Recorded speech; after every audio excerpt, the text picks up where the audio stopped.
O papai chegou. Arthur era um rei tirano, do tipo que se você espirrasse perto dele, já era motivo para explodir sua cidade inteira. Durante sua subida ao trono, ele fez um verdadeiro show pirotécnico do mal, eliminou inimigos, detonou cidades e fez tudo que um vilão de filme de ação faria, só que pior. Mas aí, do nada, bateu aquele momento de consciência, tipo quando você lembra das mensagens não respondidas de 2014, e ele percebeu, eita, eu fui um monstro. E aí? Bum! Infarto. Foi dessa pra uma pior. Enquanto ele caía no abismo das trevas, uma voz misteriosa surgiu do nada. Você vai ganhar uma segunda chance, então tenta não fazer-se asterisco gada dessa vez, tá? Corta a cena. Arthur abre os olhos, e dá de cara com dois rostos sorridentes olhando pra ele como se tivessem ganhado na loteria. Eu sou Reynold, seu pai. E eu sou Alice, sua mãe. Arthur, com cara de o que tá acontecendo, começa a entender. Pera, ele voltou como um bebê. Sim, reencarnou. Versão Pocket. Mesmo confuso com a situação, uma coisa é certa, os dois ali são realmente bons pais. Mesmo ele sendo um bebezinho confuso e revoltado por dentro, tá tudo indo bem até agora. Arthur tá até curtindo essa nova vida. Quer dizer, mais ou menos. O problema é que ele ainda tá preso num corpo de bebê, cabeça desproporcional, zero vocabulário, e o pior, faz cocô nas calças de forma automática como se fosse um tanque desgovernado. Controle. Nenhum. Mas aí acontece algo ainda mais bizarro do que ser um bebê. Ele vê o pai, Reynold, concentrando uma energia estranha nas mãos e destruindo uma pedra gigante como se fosse feita de isopor. Arthur fica chocado. O cara era rei do mundo na vida passada e nunca viu esse tipo de poder. Já tá se sentindo no Dragon Ball. Reynold, todo orgulhoso do feito, vira pra família tipo, viram só? Papai é brabo. Só que, esquece de olhar onde tá pisando. Resultado, um pedaço da pedra que ele mesmo destruiu despenca e acerta a cabeça dele em cheio. Plim. Instante karma. Alice, que já sabia que isso ia dar ruim, vai até ele e ativa a magia de cura como se tivesse usado um spray cura-tudo. Mas aproveita pra dar aquela bronca marota. Da próxima vez, tenta não ser idiota enquanto mostra os músculos, tá? Reynold só queria se exibir, mas quando ele leva a coisa a sério, o cara é uma máquina. Ele derruba javalis selvagens com um soco só quando vai caçar, tipo um Saitama versão papai rural. Ter o Reynold por perto é quase como jogar no modo fácil. O cara carrega o time inteiro nas costas, literalmente. Depois de mais uma caçada estilo ursos versus socos, ele volta pra casa todo animado, já esperando aquele abraço de boas-vindas da família, até lembrar que tá coberto de sangue de javali. Melhor tomar um banho antes, né, chefão? Arthur, assistindo tudo com olhos de bebê e mente de ex-imperador do caos, já aprendeu duas coisas importantes. Esse mundo é perigoso demais, todo mundo anda armado até pra comprar pão. Se quiser sobreviver e andar por aí de boas, vai ter que aprender a lutar. Mas enquanto o pai se limpa e a vida segue, Alice bate o martelo. Hora do soninho, Arthur. Normalmente isso seria um golpe no orgulho dele, mas dormir em paz? Sem medo de ser esfaqueado de madrugada. Um verdadeiro luxo de realeza. Na vida passada, ele dormia com o olho aberto e uma espada debaixo do travesseiro. Agora, só fralda, mamadeira e sonhos tranquilos. Meses se passam, e finalmente o bebê Arthur evolui da forma chicletinho imóvel para móvel com coordenação duvidosa. Os bracinhos e perninhas já funcionam. E com esse novo poder desbloqueado, a primeira coisa que ele decide fazer é ir até o espelho para fazer o que todo adulto faria se reencarnasse, dar aquela encarada profunda no próprio reflexo e pensar virei um bebê mesmo, que loucura. Os pais acham a cena fofinha, tipo olha como ele ama o rostinho dele. Mas na real, Arthur tá só tentando aceitar que saiu de rei supremo do mundo pra mini ser que usa fralda. Mais tarde, Alice coloca ele pra dormir de novo. Mas Arthur, que claramente já tá pensando 3 passos à frente, ativa o modo fuga. Espera a mãe sair, abre os olhos como quem diz o plano começou, joga a coberta longe, escala o berço como se fosse o Capitão América versão miniatura e missão escapada iniciada com sucesso. Enquanto Alice tá lá, mega concentrada lavando louça, tipo prova do Enem na pia, Arthur atravessa o cômodo rastejando como se fosse uma mini cobra ninja. E sem ser notado, chega na biblioteca da casa, abre a porta e puxa um livro porque, obviamente, ele quer entender onde foi parar. E aí descobre umas paradas bem interessantes. Esse continente se chama Diken, não ri. E ele é dividido em 3 reinos. Um reino de anões que vivem em cidades cavernas gigantes. O reino de Elanor, dos elfos que vivem escondidos no meio da floresta. E o reino de Sapin, que, bem na hora de descobrir mais, o roteiro corta, então segura esse suspense. Arthur continua sua fuga Biblioteca Edition. Depois de descobrir sobre os reinos, ele fica curioso com um detalhe importante. Ninguém aqui explodiu cidades para virar rei. Já é um bom começo, né? Então ele puxa outro livro, esse bebê é basicamente um Google ambulante, e começa a entender por que esse mundo parece ter parado no tempo. A galera aqui prefere magia ao invés de tecnologia. Tipo, por que inventar o Wi-Fi se você pode tacar fogo com as mãos? A mágica funciona com algo chamado mana, uma energia mágica que as pessoas têm no corpo. E existem 2 jeitos de usar. Augmentação. Você turbina o próprio corpo com mana e fica bombado, ágil, resistente, quase um vingador medieval. Conjuração. Você manda mana pra fora e faz qualquer loucura que sua criatividade permitir. Invocar fogo, gelo, chuva de sapos, enfim. Arthur entende tudo rapidinho, mas fica encucado com um detalhe: a magia de cura da Alice. Não tem nada sobre isso no livro. Então ele chega à brilhante conclusão de que sua mãe deve ser tipo a mística rara do rolê, ou uma edição limitada com DLC de cura. Ele também descobre que a maioria das pessoas só ativa essa parada de mana na adolescência, tipo quando começam a ter espinhas e crises existenciais. E tem algo chamado Mana Core, que é tipo o Wi-Fi interno que canaliza tudo isso, mas aí o livro acaba e ele fica no suspense outra vez. Arthur descobre que para virar um mago nesse mundo é só dominar a tal da mana. E para ele, isso é moleza, afinal, na vida passada ele já era o chefão supremo graças ao que funciona igualzinho. Tipo, trocou o nome, mas é o mesmo poder com outro crachá. Aí ele fecha os olhinhos, concentra toda a sua energia e... Bah! Seu núcleo de mana começa a despertar. Um momento épico. Um marco na evolução. Um verdadeiro momento Dragon Ball BB Edition. Mas claro, o universo não dá paz. Quando ele tá prestes a seguir o treino secreto do bebê Super Saiyajin, Alice aparece em modo mãe preocupada porque percebeu que o filho dela sumiu do berço. Ela pega o Arthur no colo, olha bem pra ele, e... Arthur congela. Será que ela sentiu a minha mana? Será que ela descobriu que eu sou especial? Não. Ela só percebeu que ele se cagou todo de novo. Prioridades de mãe, né? Pulamos 2 anos no tempo. Alice agora escreve em seu diário de mãe coruja, toda feliz que Arthur tá crescendo forte e saudável, só que com uma pulga atrás da orelha. Esse moleque nunca sorriu na vida. Nem uma risadinha, nem uma careta engraçada. Só cara de CEO desde que saiu da barriga. Nesse momento, ela olha pela janela e vê Reynolds ensinando espada pro mini Arthur. E sim, o bebê executivo agora também tá aprendendo a espancar coisas com classe. Arthur tá lá, todo empolgado com a aulinha de espadachim que o papai Reynolds tá dando. Ele, com 2 anos de idade e um pau na mão, se achando o novo herói do Zelda. Mas aí, Alice aparece. E mano, ela surta. Afinal, quem é o doido que deixa um bebê girar um galho como se fosse uma katana? Arthur, vendo a fúria materna se manifestar, pensa, tá aí alguém que eu não quero deixar brava, melhor andar na linha. Para aliviar o estresse e evitar outro episódio de bebê com arma, Alice decide levar Arthur para passear na cidade. E ele adora a ideia, não porque gosta de passeio, mas porque é a chance perfeita de fazer um reconhecimento de campo. Porque sim, ele ainda pensa como um general disfarçado de neném. Durante o passeio, ele analisa o nível da tecnologia local olhando as lojinhas de armas, vê uns produtos esquisitos que nunca viu na vida, e o melhor de tudo, presencia um mago soltando fogo. Tipo um show de efeitos especiais ao vivo, versão medieval. Depois desse rolê mágico e informativo, Arthur tá moído. O corpinho de neném não aguenta tanto movimento e ele tá quase apagando de sono. Alice percebe e já prepara a caminha, pronta para colocá-lo no modo soneca. E olha, por mais limitante que essa nova vida de bebê possa parecer, Arthur tá começando a curtir. Tipo, quem diria que renascer num corpo fofinho teria lá suas vantagens? Arthur tá vivendo o sonho, pais amorosos, comida na hora e uma cama quentinha. Na vida passada, ele praticamente nasceu largado no modo sobrevivência, sem tutorial, sem inventário inicial, só sofrimento. Cresceu num orfanato, sem nunca saber o que era um abraço de mãe. Então agora ele tá vivendo luxo, o Deluxe Edition da vida de bebê. Enquanto ele dorme no ombro da Alice, todo fofinho e babando no ombro dela, ela vai levando ele pro berço e aproveita para fazer aquele monólogo maternal. Ela diz o quanto tá orgulhosa dele, que percebe sim quando ele foge do berço para ler escondido, como se fosse segredo, né? Viu o brilho nos olhos dele durante o passeio pela cidade e já sacou, esse bebê tem espírito de aventureiro. Ela acha que ele puxou isso do Reynolds, e já tá até se preparando emocionalmente para quando Arthur decidir meter o pé e explorar o mundo. Claro que ela preferia que ele ficasse ali, quietinho, comendo papinha e brincando com bloquinhos. Mas se ele for feliz, ela vai apoiar. No dia seguinte, Arthur tá lá, encostado na janela igual protagonista de novela mexicana, observando o papai Reynolds treinando magia no quintal. E ele tá ansioso, porque quer ver magia em ação de perto, com direito a efeitos visuais e tudo. Reynolds tá no quintal, fazendo o showzinho mágico dele, e Arthur assistindo com aquela cara de interessante. Do nada, umas pedras começam a flutuar do chão, e Reynolds age como se tivesse descoberto a cura do tédio.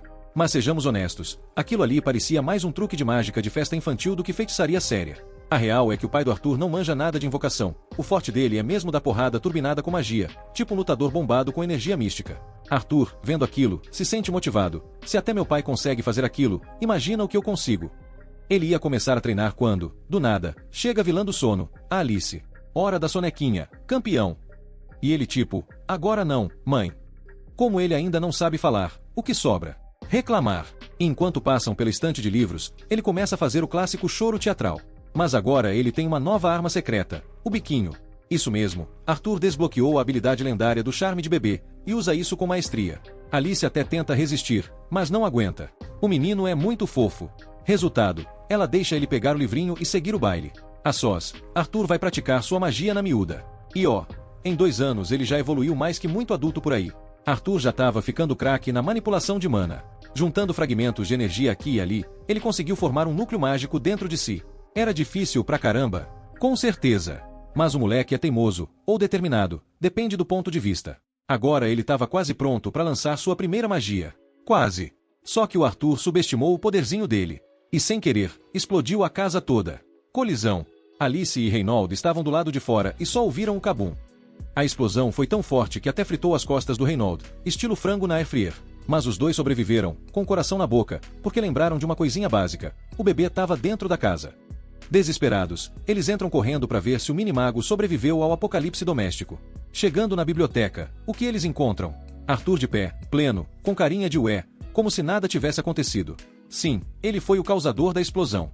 Sim, ele tá de boas, sem nenhum arranhão. E sim, ele tem só 3 anos. Ou seja, esse garoto já tá nível Harry Potter versão Overpowered e nem chegou na pré-escola. Ele encara os pais todo orgulhoso, tipo, viram o que eu sei fazer. Mas aí, ele esquece de um detalhe importante, a casa tá desabando. Com a casa vindo abaixo, 2 vigaços do telhado despencam direto na direção do Arthur. Ele tenta fugir, mas né, com aquelas perninhas de todinho, não chega muito longe. Parecia o fim do mini Harry Potter. Mas não foi. Do nada, surge o combo parental supremo. Alice se joga na frente do filho para proteger com o corpo, e o Reinhold ativa a magia no modo pai que não quer pagar outra reforma e impede tudo de cair neles. Arthur fica em choque. Essa foi a primeira vez na vida que alguém arriscou tudo para salvar ele. E Alice, só de ver que o filho tá inteirinho, apesar de quase ter virado panqueca, desaba no choro. Arthur, que ainda tá se acostumando com esse negócio de carinho, começa a chorar também, sem saber se é emoção ou trauma da explosão. No passado, Arthur jamais teria feito algo bonzinho. Ele era um rei implacável, estilo vilão de novela mexicana. Uma vez, um cara tentou assassinar ele, o plano falhou, claro, e o Conselho Real já juntou a galera para fazer um julgamento de fachada. Mas não parou por aí, decidiram mandar a esposa e o filho do criminoso para um acampamento que claramente nunca ouviu falar de direitos humanos. Tava na cara que eles iam virar ratos de laboratório. O pobre homem começou a implorar para Arthur poupar sua família, dizendo que eles não tinham culpa de nada. E aí, num ato de piedade, Arthur matou ele ali mesmo, no seco. Porque era segunda-feira, e naquela época, segunda era dia de execução. Hoje em dia, as segundas de Arthur são mais tranquilas, ele passa treinando com o pai, o Renault, não o carro, o velho mesmo. O pai queria que ele treinasse com manoplas, mas Arthur é da espada desde criancinha, não vai largar agora. Como Arthur insistiu tanto, o pai também pegou uma espada. Só que ele resolveu dar um buffzinho nela usando mana. E aí que a treta começa. Arthur, ainda um pirralhinho, pega a espada do pai no treino e corta a espada dele no meio como se fosse papelão. O pai, Reinhold, fica tão chocado que pensa, ok, esse moleque é forte demais pra mim, vou arrumar um professor de verdade. Vai falar com Alice, a mãe, e ela já solta um não seco na hora. Ela não quer saber de mandar o filhote pra outra cidade só pra ter aula. O combinado era, Reinhold ensina porrada, Alice ensina magia. Mas aí ele responde, amor, o moleque cortou minha espada infundida com mana. Ele usa mana no pré-escolar, pelo amor de Deus. A discussão começa a esquentar e Arthur, de saco cheio, interrompe. Gente, por que vocês não vão comigo pra cidade e fica todo mundo feliz? Os dois pais se olham tipo, ué, pode isso. E pronto, decidem fazer as malas e partir com ele. No dia seguinte, chega uma carruagem com os amigos antigos deles. Arthur até reconhece, é o pessoal que ajudou a reconstruir a casa depois que ele explodiu tudo brincando com magia. Esse grupo se chama Chifres Gêmeos, e o líder, Adam, se apresenta todo simpático. Já a Angela chega no modo brincadeira agressiva, se apresenta e, ao mesmo tempo, aplica um mata-leão no Arthur como se fosse um boneco. A Alice, em vez de impedir, tá ali do lado se divertindo com a cena. Antes do Arthur virar estrelinha, o Darren aparece, salva ele do sufoco e se apresenta de forma bem mais civilizada, só dando um high five no menino. É aí que Arthur percebe uma menina misteriosa, em pé, lá no alto da carruagem. Tá lá uma garota toda misteriosa parada igual uma estátua.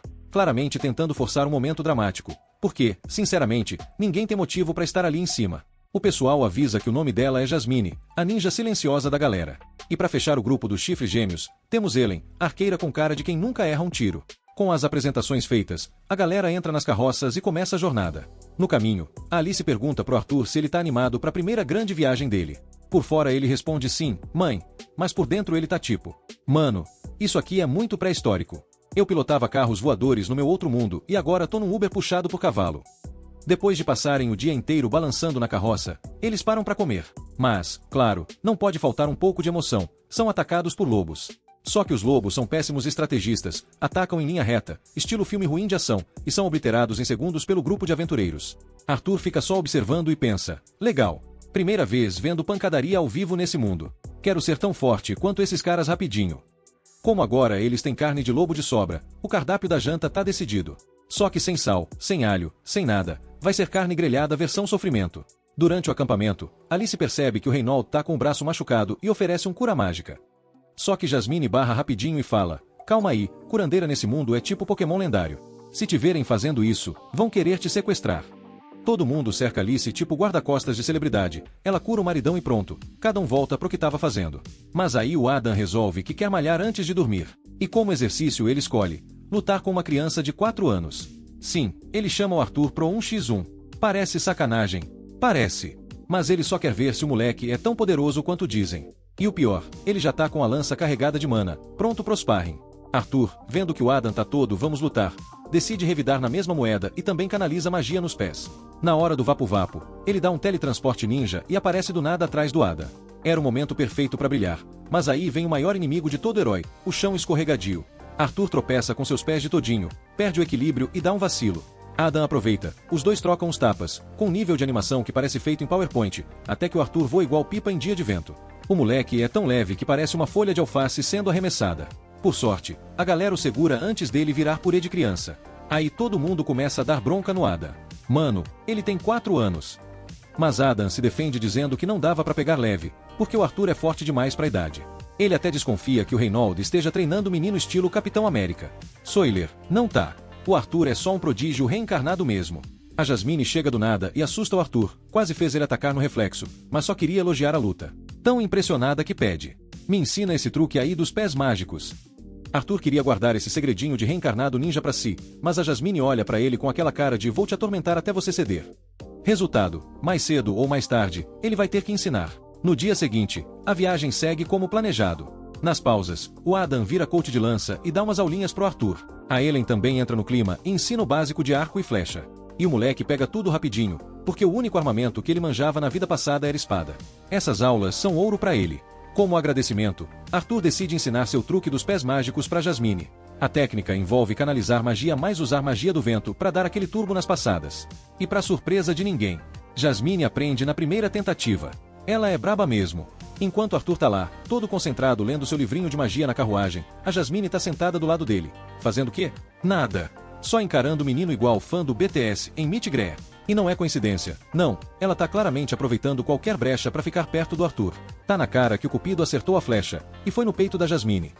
No dia seguinte, ela aparece do nada e dá um presente, uma faca. Nada mais romântico do que presentear a criança que você gosta com um belo instrumento de esfaqueamento, né? Mas o gesto é sincero, Jasmine não é muito de socializar, então isso aí é quase uma declaração. Pouco depois, todo mundo entra nas carruagens de novo pra continuar a aventura.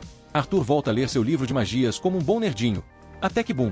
A carruagem é atacada por bandidos. Simplesmente uma emboscada digna de filme ruim de ação. A carruagem fica cercada, e os bandidos já chegam gritando. Peguem as mulheres e crianças para vender como escravos. Que simpáticos. Os aventureiros partem pra porrada, claro. Apesar de serem mais fortes que os bandidos no mano a mano, a diferença numérica é gigantesca. E como diz o ditado, formiguinha unida arrebenta leão.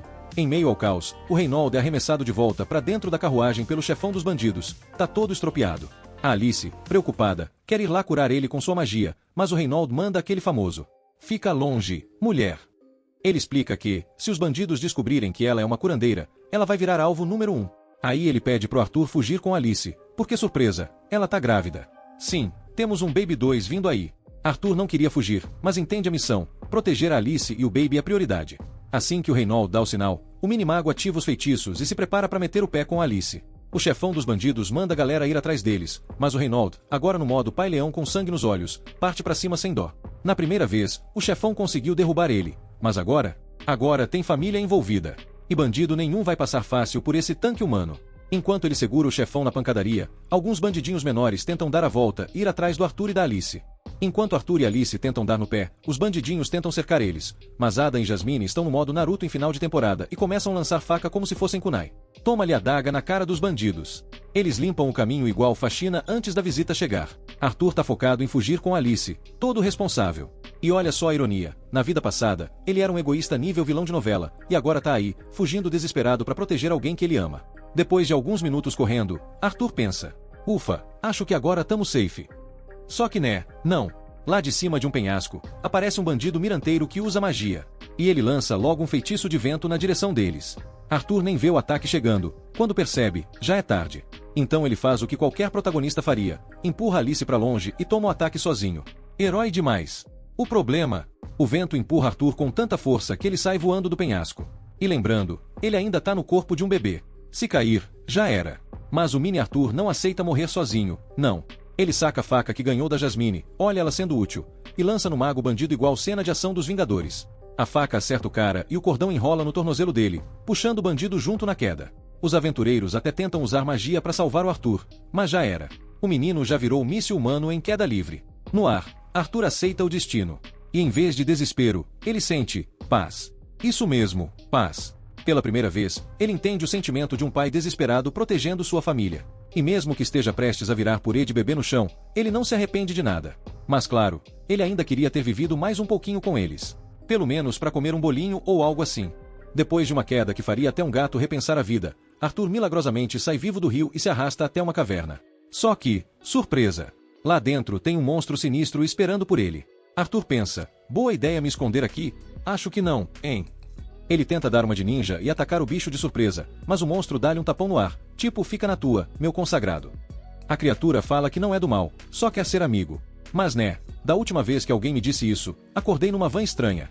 Então já sabemos que confiar não é uma opção tão óbvia. Arthur tá todo quebrado, parecendo um boneco de pano, e precisa comer algo urgente para não virar purê. Aí o monstro começa a colher umas frutinhas da parede da caverna, nada suspeito, e fala: come aí, pô.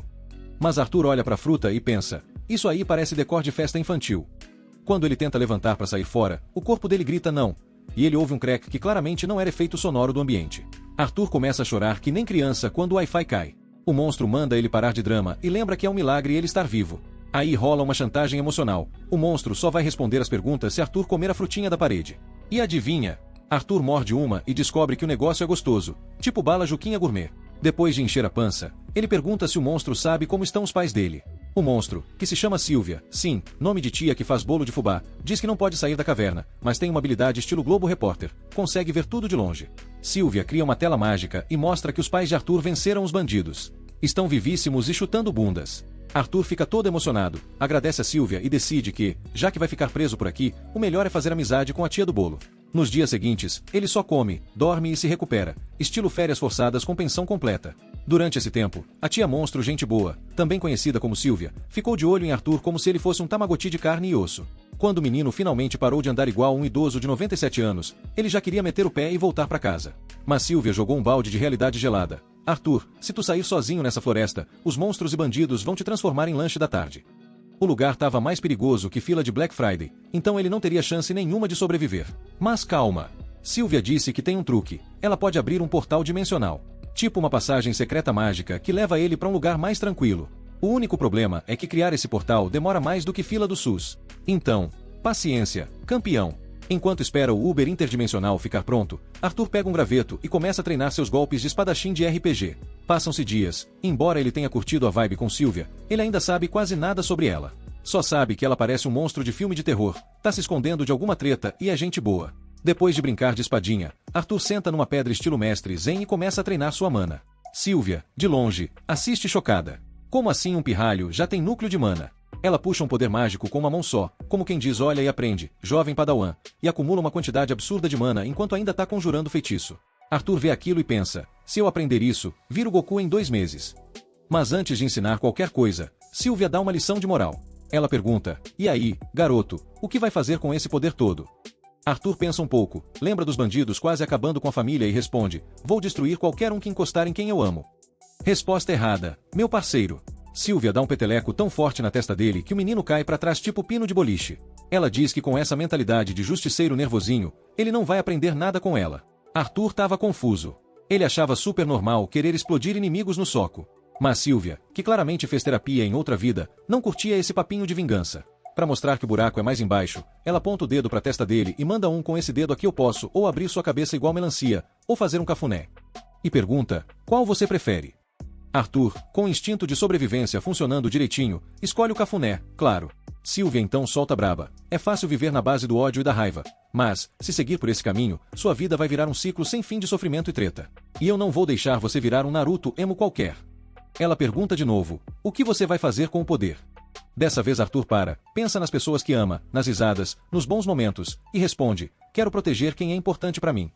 Aí sim, Silvia dá um sorriso tipo, agora falou bonito. Mas enquanto os dois estavam nesse momento de sessão do Profissão Repórter Emocional, do lado de fora da caverna surge um monstro com a mesma vibe visual da Silvia, versão masculina, modelo tenebroso edição limitada. Parece que ele tá farejando onde ela se esconde. Tá bem pertinho já. Corta pra flashback da vida passada do Arthur. Ele era rei, mas só no nome. Quem mandava mesmo eram os senadores. Ele era tipo um funcionário terceirizado da guerra, chamado só pra resolver na porrada quando a coisa dava ruim. E, adivinha? Ele odiava viver assim. De volta ao presente, Silvia começa o intensivo de magia avançada. Ensina Arthur a sugar mana do ar como quem puxa Wi-Fi na praça. Ele tenta, se esforça, concentra, e bum! Consegue! Ele sente a força crescendo e já sai correndo todo animado para agradecer. Mas a alegria dura pouco. Silvia sente uma presença nada amigável se aproximando. Num reflexo ninja, ela joga Arthur para dentro de um monte de pedras e manda o clássico. Fica quieto. Arthur, curioso que só, espia por entre as rochas e vê o tal monstrão, versão masculina dela. Silvia reconhece o ser e fica surpresa por ele ter achado o esconderijo. O clima pesa. O cara não quer conversa, já chega mandando, bora, Silvia. Agora. O monstrão chega pra Silvia e solta aquele clássico, vem comigo ou vai dar ruim. E ela? Manda um sonoro não, valeu. Resultado. O cara já começa a soltar rajadinha igual o vilão de Power Rangers. Arthur quer ajudar, mas ouve a voz da Silvia na cabeça tipo Google Assistente dizendo, relaxa, cuida da sua vida. Enquanto o monstro tenta convencer Silvia com argumentos tipo colabora ou vou ter que te matar, ela responde com uma energia bem prefiro morrer do que aceitar migalhas e começa a acumular mana como quem carrega um Kamehameha. Então, plot twist. Silvia revela sua forma verdadeira. Ela é um dragão. Sim, do nada, dragão. Agora com muito mais poder, ela solta um ataque monstruoso que o outro monstro até consegue bloquear, mas já reclama. Cê tá doida? Teu corpo não aguenta esse poder todo. E ela responde basicamente, meu filho, já vivi o bastante, tá tranquilo. Ela empurra o monstrão contra a parede, mas ele levanta na força do ódio e devolve o combo com uma chuva de tiros mágicos. Silvia apanha feio, mas continua preocupada com Arthur, porque a briga tá se aproximando perigosamente do esconderijo dele. O monstro solta mais um ataque e vai acertar bem onde o Arthur tá. Silvia não pensa duas vezes, ativa o modo pause no tempo e cancela o ataque na marrã. Com o tempo parado, ela chama o Arthur para sair do esconderijo. E ele sai com a cara de quem quer perguntar mil coisas. Você é um dragão? Desde quando? Tem mais segredo aí? Mas não dá tempo de entrevista. Silvia tá segurando o tempo com durex e força de vontade.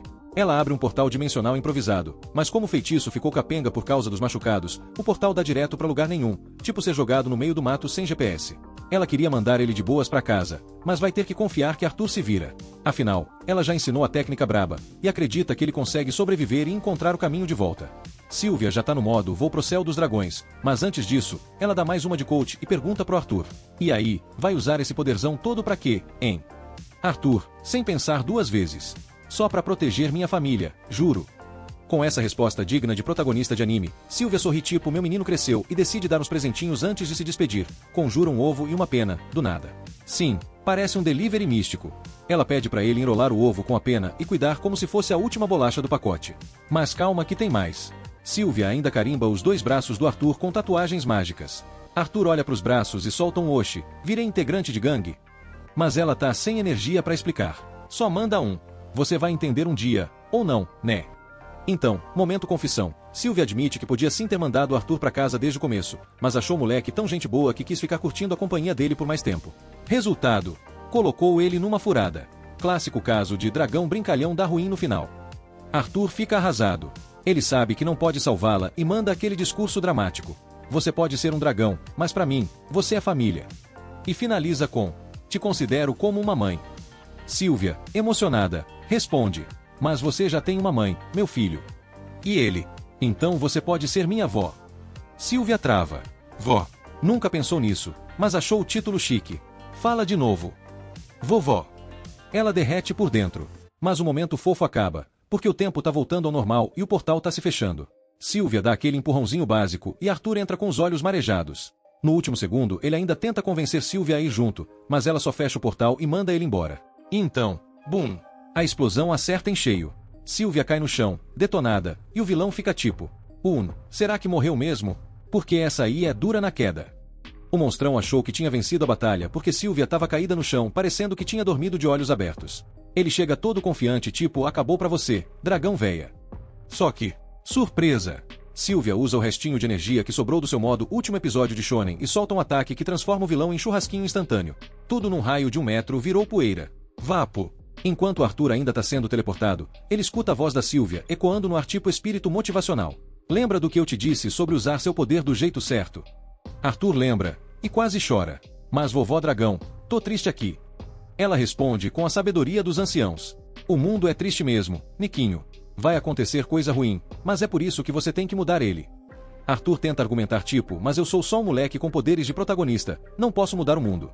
E ela: pode sim, só que vai de passinho em passinho.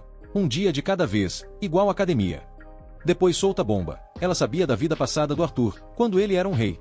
Tu já mandou no mundo uma vez. Agora tenta de novo, só que sem ser babaca, tá? E com isso, a voz dela some no vento. Arthur acorda largado no meio do mato, com cara de quem dormiu no ponto. Mas agora ele tá com propósito, com motivação, e com 2 tatuagens mágicas nos braços. Prometo que vou honrar seu pedido, vovó Sylvia. Mas antes, como é que sai dessa floresta mesmo? Arthur tinha acabado de ser teleportado para uma floresta élfica do nada, tipo aqueles rolês aleatórios que só acontecem em Isekai. Ele tava lá, de boa, tentando entender como sair dali, quando do nada. Ai! Um grito digno de filme de terror ecoa pelo mato. Parecia uma garotinha em apuros, então Arthur ativa o modo Naruto nos pés com mana e sai voando para investigar. Ele sobe num arvorizão estilo Tarzan para ter uma visão melhor, de lá de cima, vê um grupo de bandidos sequestrando uma menininha elfa. A coitada tenta fugir, mas os bandidos são rápidos, já taparam a boca dela e estavam amarrando para levar num camburão medieval. O plano deles: vender a garota como escrava no mercado negro, porque né, vilão padrão sempre curte fazer merda. Arthur fica assistindo de cima e começa a ter flashbacks de guerra, lembrando quando ele e a família foram atacados por bandidos também. E o sangue ferve. Ele quase ativa o modo John Wick da magia para descer a porrada geral, mas lembra do conselho da Sylvia: controle a fúria, jovem padawan. Ele respira fundo, conta até 10, ou até 100, e decide esperar o momento certo. Os bandidos entram na carroça e saem do mato. Arthur vira um ninja das sombras e começa a seguir eles sem ser visto. Aí o Arthur pensa: vou usar esses doguinhos mal-humorados a meu favor. Ele pega umas pedrinhas e taca nos lobos. Resultado: os bichos começam a uivar feito fãs de K-pop vendo o ídolo. Os bandidos ficam pistola com barulho e mandam um deles calar os bichos na base da bicuda. Só que o cara mal vira de costas e zaz. Arthur surge das sombras, invoca uma espada de mana e fatia o bandido como se fosse pão de forma. Já foi. Aí vem outro bandido ver o que tá rolando. Arthur pula nas costas do cara como se estivesse montando num cavalo selvagem e, check. Garganta cortada. 2 foram. Então aparece o terceiro infeliz e Arthur tenta dar aquele golpe mortal estilo Fatality. Só que, errou os órgãos vitais. O cara grita mais alto que torcedor em final de campeonato e entrega o Arthur pro resto da gangue. O chefão dos bandidos ouve o grito e percebe: eita, o menino é mago. E aí já muda o plano.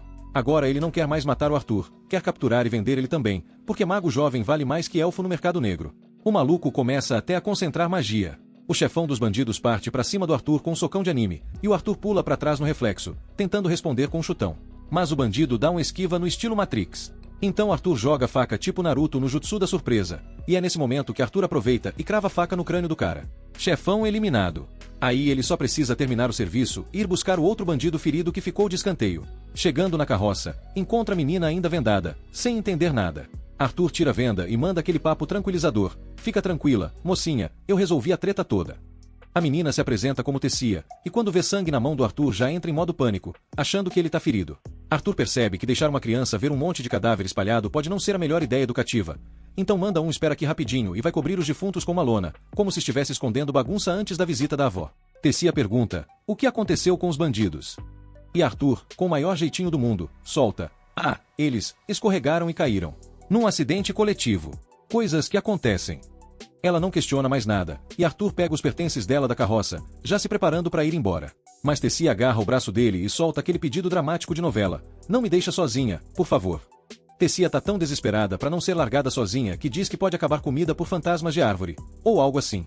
Arthur pergunta se ela pelo menos sabe o caminho de casa, e ela sabe, mais ou menos. Tipo, vai reto até cansar, vira onde tem um arbusto suspeito e depois é só fé. Arthur não curte a ideia de fazer um tour guiado no meio da floresta, mas também sabe que, se deixar a menina sozinha, o máximo que ela vai encontrar é o caixão. Então, beleza, aceita ser o Uber da Tessia até a Vila dos Elfos. No caminho, ele vê os lobos que estavam presos pelos bandidos e pensa, será que rola pegar um desses para usar como mototáxi selvagem? Mas logo desiste, porque controlar lobo não tá no currículo dele. Já a Tessia, que é praticamente a protetora da floresta nível Disney, fala que eles deviam pelo menos tirar os colares mágicos dos bichos. Arthur, como bom realista pessimista, já manda, eles podem nos transformar em ração canina se tirar isso aí, hein? Mas a Tessia acredita no poder do carinho e da ecologia, então vai lá, tira os colares, e milagre. Os lobos só dão um tchauzinho com a cabeça e voltam pra floresta como se nada tivesse acontecido. No dia seguinte, a dupla dinâmica começa a trilha sonora do caminho de casa. Depois de um tempo andando, fazem uma pausa para comer. Arthur prepara um rango, um belo ensopado feito com carne seca, sal e esperança. Tessia dá uma cheirada e já faz cara de quem viu demônio, isso aqui tá fedendo a meia esquecida. Mas come mesmo assim, porque, né, ou isso, ou desmaiar no mato. Durante o almoço, ela pergunta o que Arthur foi fazer na floresta El Shair, já que humanos por lá são mais raros que o Wi-Fi em floresta. Ele conta que se perdeu da família e foi parar ali por acidente, tipo GPS bugado versão medieval. A conversa flui e ele aproveita para perguntar como é viver no reino de Eleanor. Tessia diz que ama aquele lugar. Os pais estão sempre ocupados, então ela passa o tempo todo com. Tessia continua contando que vive com o vovô e um mordomo de anime, e seguem andando. O problema? Ela não faz a menor ideia de onde a vila tá. Tipo, é por aqui, talvez. Ou ali. Talvez nem exista mesmo. E para melhorar o passeio, os lobos que ela soltou começaram a seguir os dois. Arthur já tá arrependido de não ter transformado os bichos em tapete desde o começo. De noite, ele resolve ficar de vigia do lado de fora da barraca, com o olho no mato e o outro nos lobos stalkeando. Mas aí a Tessia dá aquela olhadinha pra fora e solta um clássico. Arthur, vem dormir comigo. Arthur tenta se fazer de forte. Tô de boa, vou vigiar aqui mesmo. Mas ela insiste com carinha de gatinho do Shurek, toda assustada. Resultado: Arthur entra e faz a guarda de dentro da barraca mesmo. A Tessia tenta fingir que tá tranquila, mas dá pra ver que o medo tá gritando por dentro. Antes de dormir, ela manda uma pergunta aleatória nível TikTok. É verdade que todos os humanos são tarados e casam com várias mulheres? Arthur quase engasga com o ar, oi? Quem te contou isso? E ela responde tranquila, meu vô. Arthur até tenta defender os humanos, mas admite que tem uns esquisitos sim, principalmente numa tal de família Grarit, que deve ser tipo a versão medieval de reality show. No fim, Tessia acredita nele e capota no sono como se nada tivesse acontecido. De manhã, e é nesse momento de cruzando rios e emoções que, do nada, Arthur toma uma pancada. No meio da jornada, Arthur leva uma dor no peito tão aleatória quanto dor nas costas depois de dormir torto. Ele só sabe que tá doendo muito e não tem ideia do porquê. Enquanto ele se joga contra uma árvore parecendo o fim do episódio de novela, Tessia sai desesperada na missão Socorro, cadê as ervas? Arthur, por outro lado, tá certo de que isso não é gripe comum, é treta mística. E como se não bastasse a dor, aparece aquele lobo de antes. Sim, o mesmo que eles soltaram, e Arthur já entra no modo vou virar lanche. Mas, o bicho simplesmente joga um porquinho morto no chão e vai embora. Arthur fica bugado. Tessia, mais otimista, acha que foi um presente, tipo, valeu por me libertar, toma esse bacon simbólico. E assim, o jantar tá servido. Eles assam a carne e, finalmente, Tessia come algo que não parece ter sido feito no fundo de um armário de temperos vencidos. A felicidade dura pouco. Tessia encontra uns cogumelos no caminho e oferece para Arthur. Ele tá prestes a apagar, mas a Tessia ainda tá no modo tagarela. Começa a contar umas histórias do vovô dela, que lia contos sobre humanos e anões, e que ela sempre quis visitar esses lugares. Só que os elfos têm o pé atrás com qualquer um que não seja elfo. Xenofobia da floresta, basicamente. Mas no meio do discurso, ela percebe que Arthur já tá com a alma saindo do corpo de sono. Mesmo assim, cobre ele com um cobertorzinho e deseja boa noite, como uma boa amiga fofa. No dia seguinte, continuam a jornada. Mas a dor no peito do Arthur tá piorando, tipo boleto vencido crescendo. Tessia pede desculpa por não conseguir ajudar, mas ele manda aquele clássico, relaxa, tá de boa. Pra quebrar o clima, Tessia muda de assunto e pergunta, posso te chamar de Arte? Arthur responde com aquele jeitão tanto faz, vamos aí, e Tessia fica meio desapontada por ele não fazer um dramalhão de anime com direito a vento batendo no cabelo. Aí ele tenta consertar com uma zoeira. Prometo valorizar cada segundo que a grandiosa Lady Tessia me chama de amigo. Resultado, ela fica pistola e manda ele parar de ser imaturo. Mas Arthur não deixa barato. Imaturo é tu, que queria que eu virasse planta do teu lado porque tinha medo de dormir sozinha. Tessia, indignada, rebate com aquele clássico e isso é completamente diferente. Mas tá na cara que ela perdeu a discussão. Brincadeiras à parte, Arthur dá uma pensada mais profunda e percebe. Caraca, essa é a primeira amiga que ele já teve na vida. No mundo antigo dele, a galera era tão medrosa que mal falava com ele. Então esse momento é meio que o primeiro amiguinho desbloqueado. Aí do nada, Tessia para e fala. Arthur, olha aquilo. Ele chega esperando ver, sei lá, um galho estiloso ou uma pedra com formato de batata. Mas o que ele encontra é um árvorezão sinistro com um portal no meio. Tessia então vira e diz: chegamos. Essa é a entrada da Vila Élfica. E com a maior naturalidade do mundo, estica a mão e convida. Vem comigo, Arte. Arthur e Tessa atravessam um portal todo chique e aparecem em Lenoir, uma cidade élfica tão bonita que parece ter saído de catálogo de agência de viagens. Tessa pousa suavemente como uma fada da floresta. E Arthur? Bom, ele cai que nem um saco de batata direto no chão. Antes mesmo dele levantar e fingir que nada aconteceu, chega um batalhão de elfos armados até os dentes, ativados pelo GPS mágico do teleporte. Os caras já agarram o Arthur sem nem perguntar o nome dele, tipo segurança de balada expulsando o bêbado. Arthur desesperado grita: Tessha, faz alguma coisa pelo amor. E Tessa? Silêncio absoluto. Naquele exato momento, Arthur estava se remoendo por ter baixado a guarda por causa da carinha de anjo da Tessa. Eles tinham se aproximado e agora o menino se culpava por ter caído no golpe da elfa esperta. Do nada, um elfo gritou: mata esse humano. Mas a Tessa virou e mandou parar geral. O elfo tentou dizer que humanos eram perigosos, mas a pequena já lançou: esse aí salvou minha vida, então desce o tom.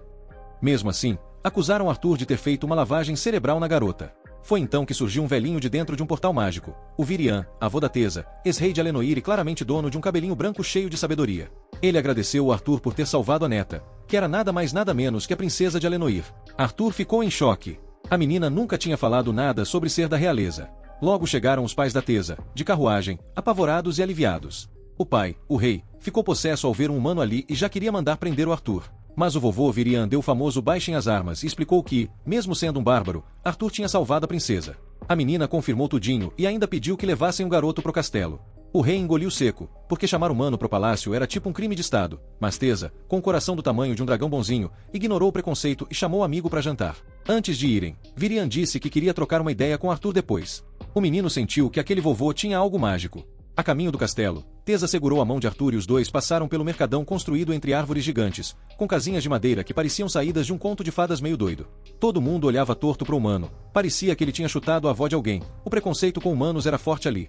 Arthur lembrou dos livros de história e viu que a treta entre elfos e humanos ainda era uma ferida aberta. Observando tudo ao redor, ele notou que além do lugar ser todo excêntrico, a Tessa também era princesa, misteriosa, salvadora, mas com aquele olhar sombrio que ela deu quando os guardas pegaram ele. O menino ficou confuso com a vibe dela. Com dor no peito e a mente em alerta, Arthur sabia, não podia mais vacilar, ou ia acabar perdendo a cabeça, literalmente. Chegando no castelo, Tessa foi recebida por um batalhão de criadas e exigiu que tratassem Arthur como VIP, já que ele era o herói do dia. Apesar do climão por ele ser humano, ela garantiu: o garoto é gente boa, relaxem. Arthur pediu para conversar com ela sobre toda aquela loucura. Logo, a família real inteira se reuniu para um banquete digno de reality show de realeza. A mesa estava cheia de comidas chiques e Arthur ficou em pé, todo sem graça, tipo, melhor não atrapalhar a galera nobre. Mas Tessa puxou ele pela mão e mandou sentar.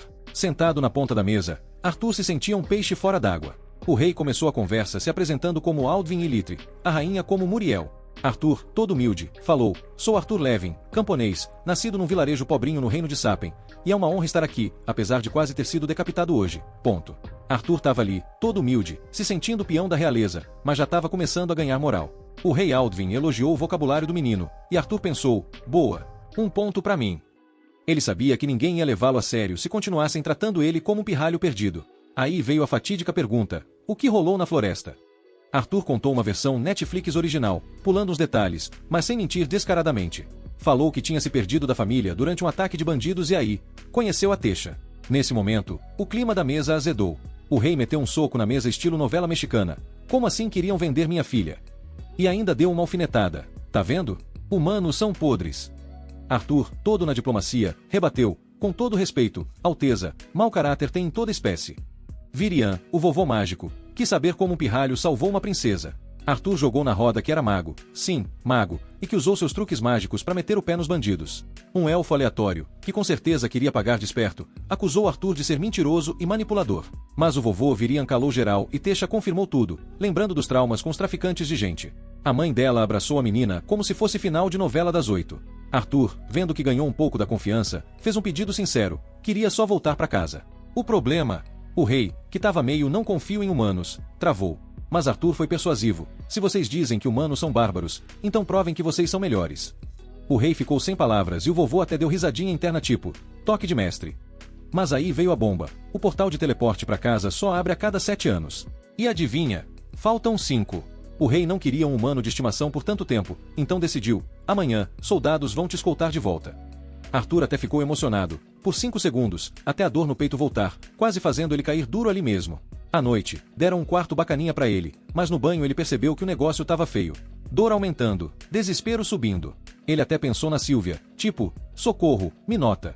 Saiu pro terraço, tentando respirar fundo no ventinho da madrugada, só que a dor não dava trégua.